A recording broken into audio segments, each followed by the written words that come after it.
दौसा विधानसभा के उपचुनाव में किरोड़ी लाल वर्सेस मुरारी लाल हो सकता है मुकाबला।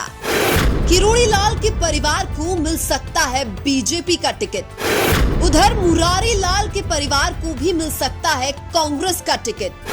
बीजेपी जगमोहन मीणा और कांग्रेस निहारिका जोरवाल को दे सकती है टिकट। दौसा विधानसभा सीट के उपचुनाव में कांग्रेस बीजेपी के टिकट पर ही ये निर्भर होगा कि चुनाव कौन सी पार्टी जीतेगी। कांग्रेस का एक गलत फैसला उनको दौसा की विधानसभा सीट पर चुनाव हरा सकता है, वहीं बीजेपी का एक सही फैसला उनको दौसा की विधानसभा सीट पर चुनाव जिता सकता है। यानी कि दौसा विधानसभा सीट पर जो भी पार्टी गलती करेगी उसकी हार सुनिश्चित है। दौसा में बीजेपी के टिकट पर किरोड़ी के छोटे भाई जगमोहन मीणा को सबसे जिताऊ उम्मीदवार माना जा रहा है। वहीं कांग्रेस के टिकट पर दौसा में एक से ज्यादा उम्मीदवार है जो सीट निकाल सकते हैं।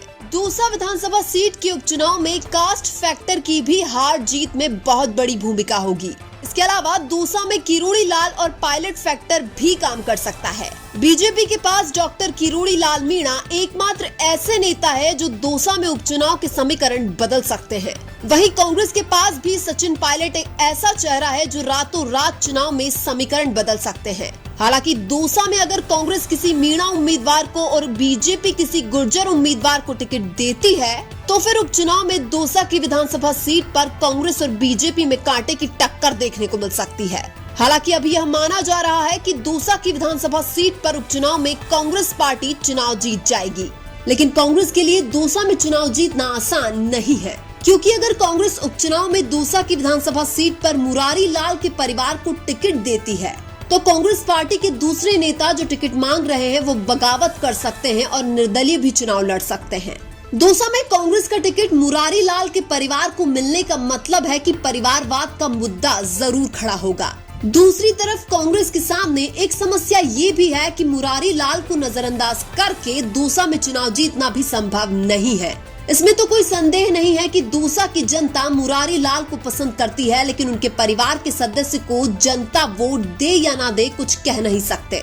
उधर बीजेपी अगर दौसा में जगमोहन मीणा को टिकट दे देती है तो निश्चित तौर पर कांग्रेस की मुश्किलें जरूर बढ़ेगी, क्योंकि जगमोहन मीणा एक वेल एजुकेटेड और अच्छे इंसान है जिनको लोग पसंद कर सकते हैं।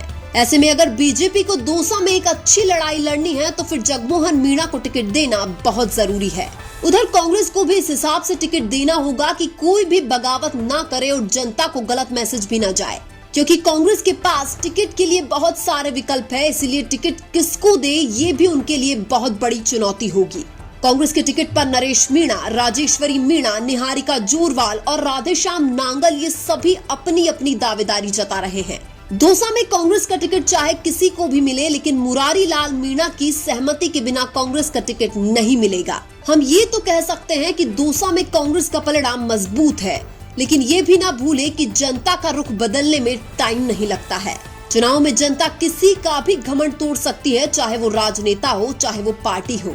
राजनेताओं के लिए जनता भगवान के बराबर होती है। जिस जनता ने आपको जिताया है वही जनता आपको हरा भी सकती है। वर्तमान में जनता पार्टी देखकर नहीं बल्कि उम्मीदवार देखकर वोट करती है, इसलिए समय के कुछ अंतराल में ही एक सीट पर चुनावों का परिणाम बदल जाता है और इसीलिए दौसा में कांग्रेस और बीजेपी दोनों ही पार्टियों को किसी योग्य उम्मीदवार को टिकट देना चाहिए। लेकिन आपको क्या लगता है, दौसा की विधानसभा सीट पर उपचुनाव में कांग्रेस और बीजेपी का टिकट किस किस को मिलेगा? कमेंट करके जरूर बताइए।